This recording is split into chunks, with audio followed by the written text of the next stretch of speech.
Hey class, so today I read an article called The Influence of Business Students' Listening Styles on Their Compassion and Self-Compassion.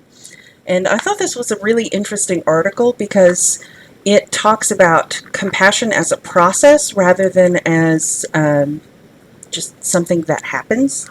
So I found this really interesting. It talks about analyzing four different styles of listening.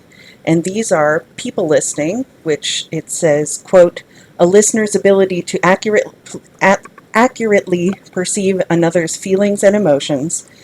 Content listening, which is focuses on evaluating the facts of the messages received during conversation. So instead of focusing on the emotions, they're focusing on the facts of what the person is saying. Action listening, where they tend to avoid paying active attention to people during a conversation and are focused on speakers' errors and inconsistencies. So they're focusing less on the message or the emotions of the person who themselves is talking and focusing on their errors and not really paying attention. And then time listening, which is where they may focus more on their watch and on time management issues rather than listening to others' emotions. So this is all about not really paying attention because you're so focused on the time that you're not really able to listen.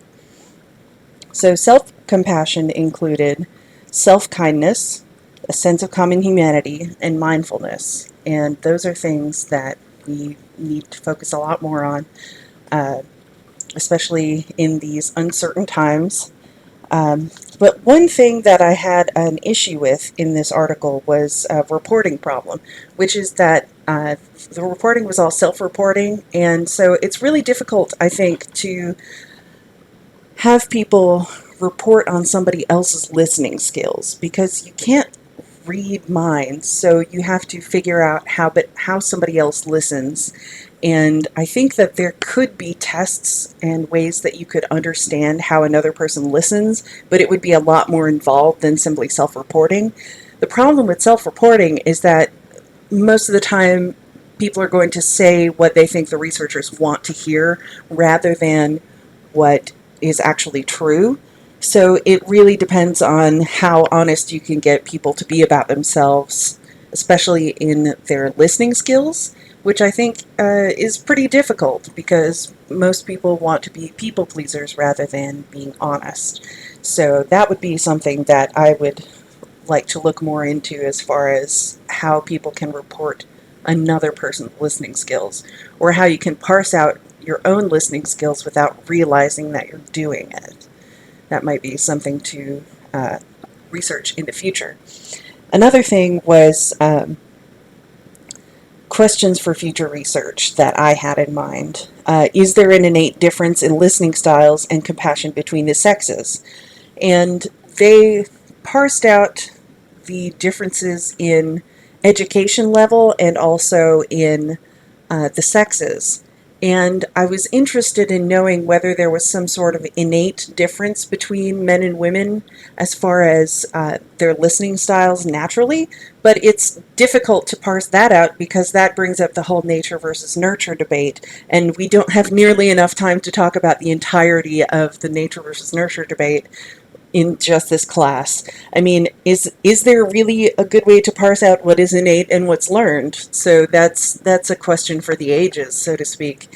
Um, but also, can better people listening skills be taught? Is something that I thought would be really interesting to look into because people listening is obviously the best way of listening, according to this article, and it's about focusing not only on the message itself, but also focusing on the person you're speaking with, emotions and feelings about the message itself. So I thought if it could be taught, then why aren't they being taught? So people listening skills should be taught, especially to people who are coming out of places like business school, because there's a lot of information in the beginning of this article about how managers who are just coming out of school are not able to be as good of people listeners as others, and they tend to be more content listeners or time listeners, and so they don't experience as much compassion for others or compassion for themselves. And that can tend to be a problem in the workplace. So I think that would be something interesting to look further into. Also, the conclusion for this was that the study found a positive correlation between the people listening style and individuals' compassion for others, but more important, it found that the people listening style served as a strong predictor for compassion for others. And that's something that I feel is really important, and why it would be important to teach people listening skills in the classroom when you're going through business school. So I think this would be really interesting. I really liked that they talked about the theory of the compassion process needed to be talked about a lot more and studied further, particularly in business settings.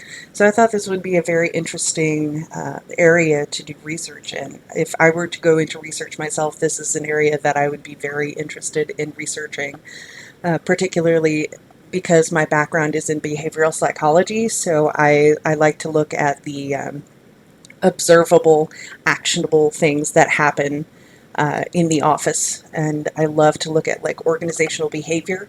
So this process of compassion is a really interesting subject to me. So, anyways, I thought this article was really interesting. I'd love to know what of the four listening styles you consider yourself to be, and whether or not you feel that the people listening style is the sort of ideal listening style out there. And let me know what you think. Thanks. Bye bye.